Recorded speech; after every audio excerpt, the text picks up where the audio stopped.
Okay, I'm going to give people a couple of minutes in case they want to show up, but we'll continue with our work from the previous slide. So where were we? Let's find out. We did 48, 47, 53, 60. Let's do at least 53, 60. Let's see what's going on. We did 53. Okay, once again, let's go back. We are going to do 60, 66, and 67. So I don't know if I want to do all of them today. We'll certainly do 60. And the problems are getting a little hotter and hotter. Again, you want to practice. Okay, it's one thing to hear somebody say something. It's another. Okay, this is actually a little tricky problem. Okay, it's not that difficult, but it's fairly different from what we have been doing in this class.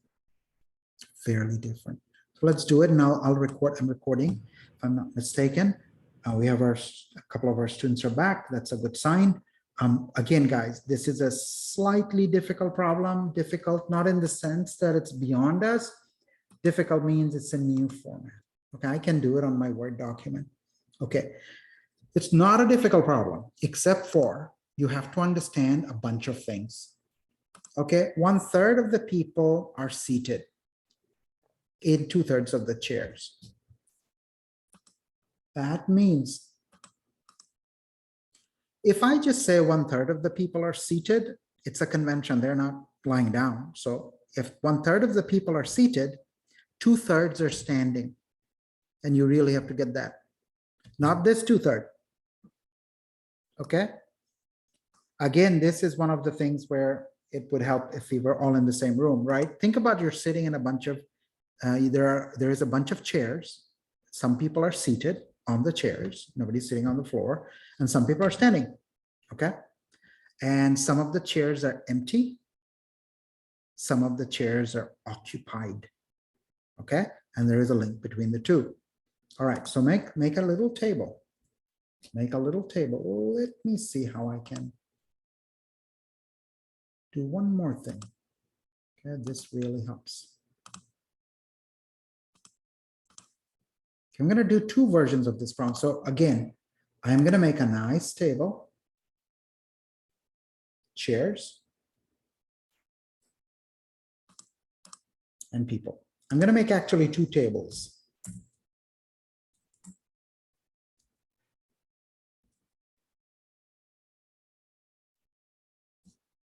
Again, be a little patient. It'll make sense. Okay. People two things could happen to people. Okay. They're either seated or they're standing. Okay. I do know one thing. If 1/3 of the people are seated, 2/3 of the people are standing. I have to get that. This 2/3 doesn't have a whole lot to do with this 2/3. They happen to be the same. Okay, if 1/2 of the people are seated, 1/2 of the people are standing. If 1/4 of the people are seated, 3/4 of the people are standing. Okay, let's kind of make a similar table with what's going on with the chairs. Two things can happen to the chairs. They could be empty. Let's do the occupied first. Somebody's using it. Each person sits on one chair, either occupied or empty. They're saying seated in 2/3 of the chairs. So this question tells me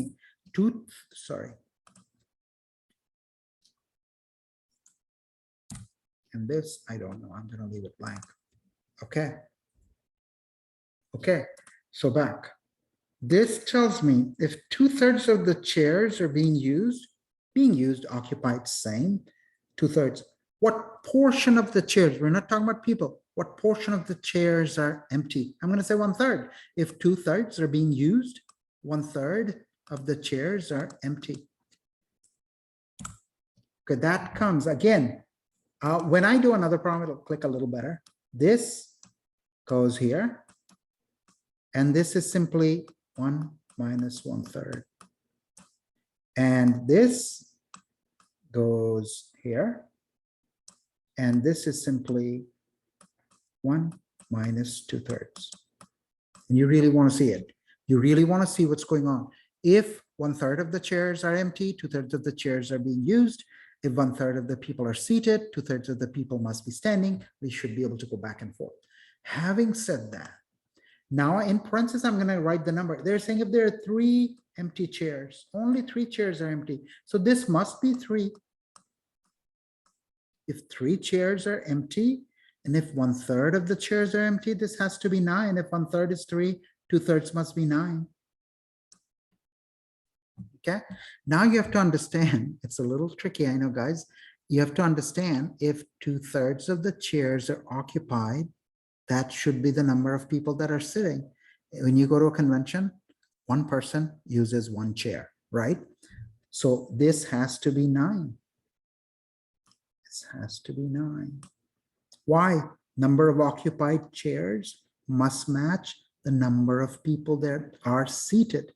And they're saying how many people are standing? Well, 1/3 of the people are seated and 9 people are seated.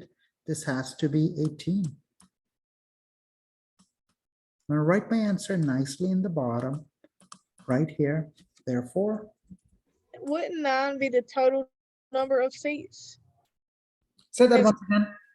Wouldn't 9 be the total number of chairs and 6 would be the number of occupied chairs? Let me think a little bit. Let me double check my work if I messed something up. Okay, give me 1 second, then I'll be happy to answer your question. Well, I'm not going to write the answer, but if I goofed, I goofed. But I'm going to check, and we'll have to go over it once again.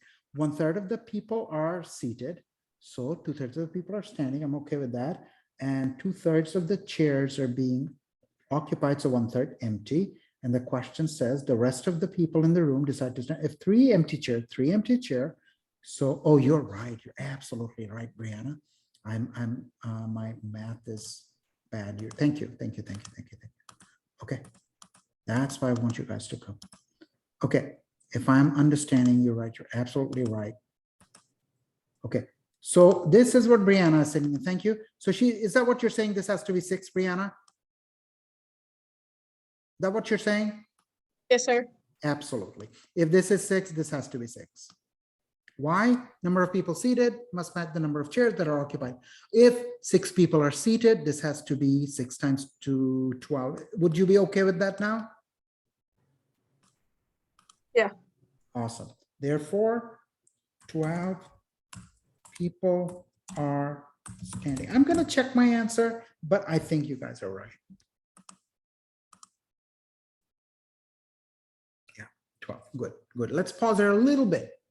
Again, how you draw the table, do you go with people first and then chairs, or you go with chairs first? Doesn't matter. Okay, a couple of things you want to understand. The only thing we're assuming, number of chairs occupied must match the number of people seated. It doesn't say that. We are not assuming they have a little couch or a bench where 5 people are sitting. We're not making that assumption. The only assumption we're making is that each person is using 1 chair and only 1 chair. And some people are standing, some people are seated, some chairs are occupied, some chairs are empty. I'll be happy to do one, but it seems like I'll post one for you and let you guys share your thinking. So that's that. I'll do one more.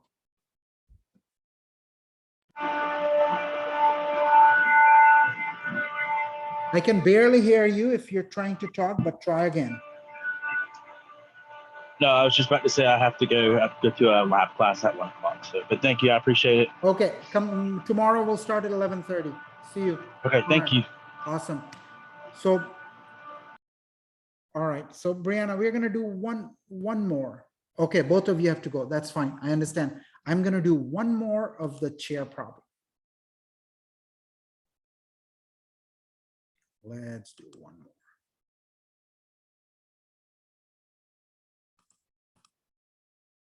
Let's record one more, probably the last one today.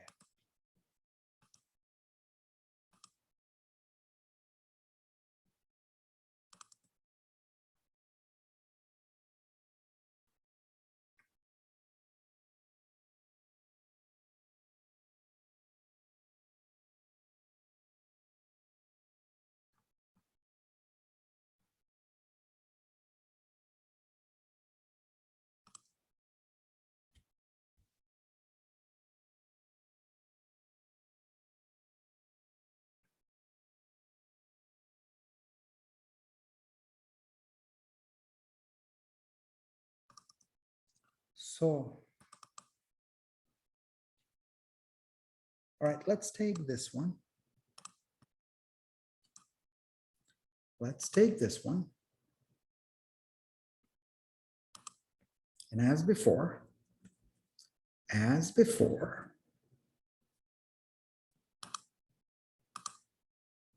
we're going to make a table.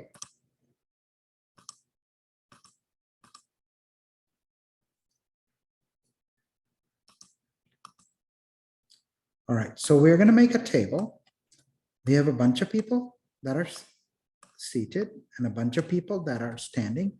And we also have some chairs that are occupied and some chairs that are empty. So according to this question, by the way, this is a new question, a third of the people in a convention room are seated in 3/4 of the chair.